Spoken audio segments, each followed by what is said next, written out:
Everyone, disclaimer पढ़ें और follow करें।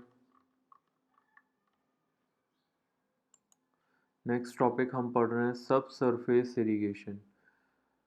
In this type of the irrigation, water does not actually wet the surface of the soil, rather it flows underground and nourish the plant root by the capillary।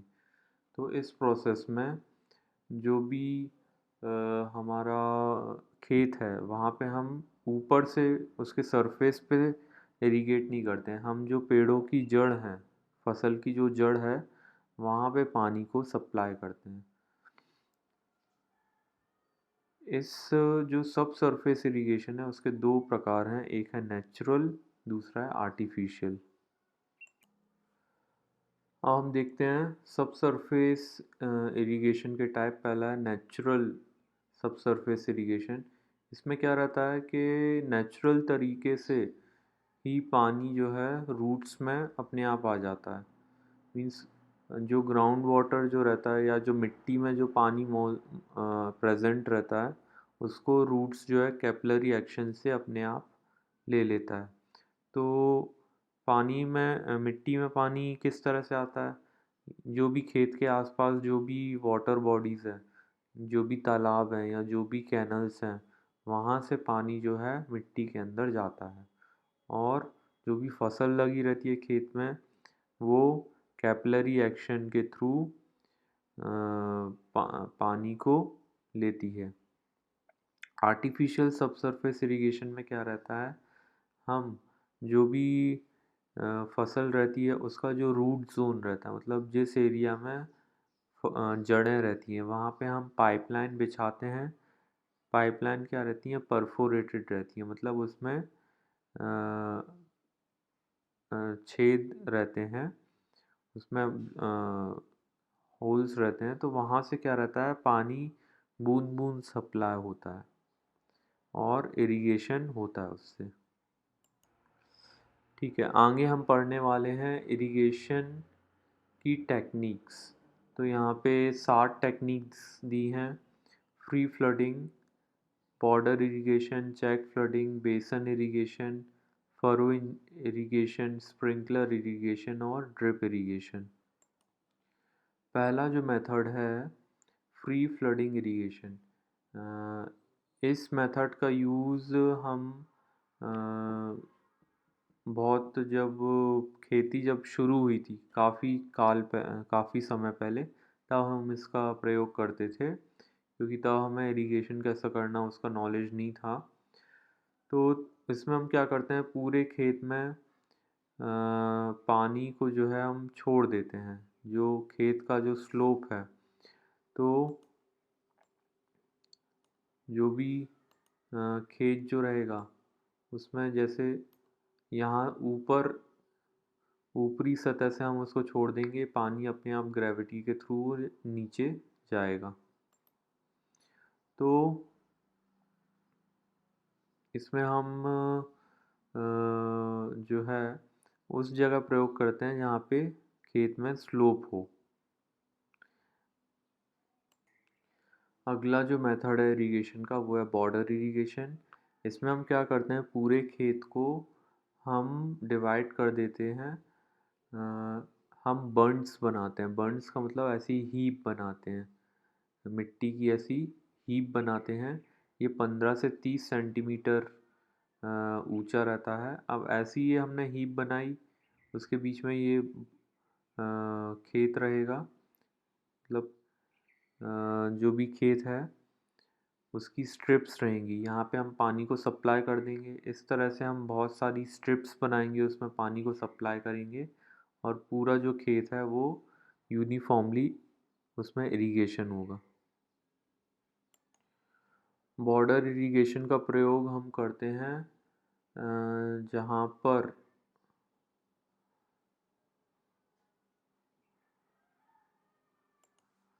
Sandy soil के अलावा दूसरी तरह की soil रहती हैं और इसमें जो है इनिशियल कॉस्ट हाई रहती है,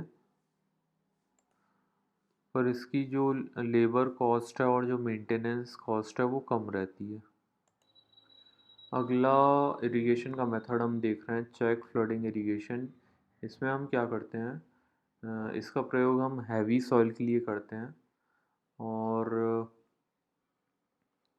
इसमें हम क्या करते हैं, पूरा जो फील्ड है यदि वो एकदम लेवल है तो उसको छोटे छोटे ब्लॉक्स में डिवाइड कर देते हैं और हर ब्लॉक में पानी को भर देते हैं। और इसमें ये जो लीव्स हैं, लीव्स क्या हैं कि पानी को रोक के रखने के लिए एम्बैंकमेंट, एक बॉर्डर टाइप की हमने बना के रखी है। तो इस तरह से हम पानी को इसमें भर देंगे और इससे क्या होता है, पानी को इरिगेट करेंगे, फील्ड को इरिगेट करेंगे। अगला टाइप का इरिगेशन है बेसिन इरिगेशन। बेसिन इरिगेशन का प्रयोग हम ऑर्चार्ड्स में करते हैं। ऑर्चार्ड्स मतलब बगीचा।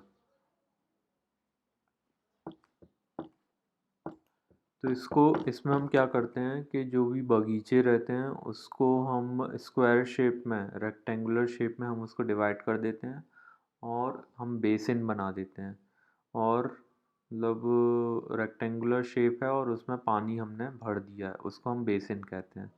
तो इस तरह से जो है बगीचे की हम इरिगेशन करते हैं। अगला टाइप का इरिगेशन है फरो इरिगेशन। फरो इरिगेशन का प्रयोग हम इस तरह से हम करते हैं, पोटैटो, कॉटन, शुगर केन इत्यादि में हम फरो का उपयोग करते हैं। इसमें हम क्या करते हैं, जैसे आपको डायग्राम दिख रहा है इस तरह से हम फरो बनाते हैं।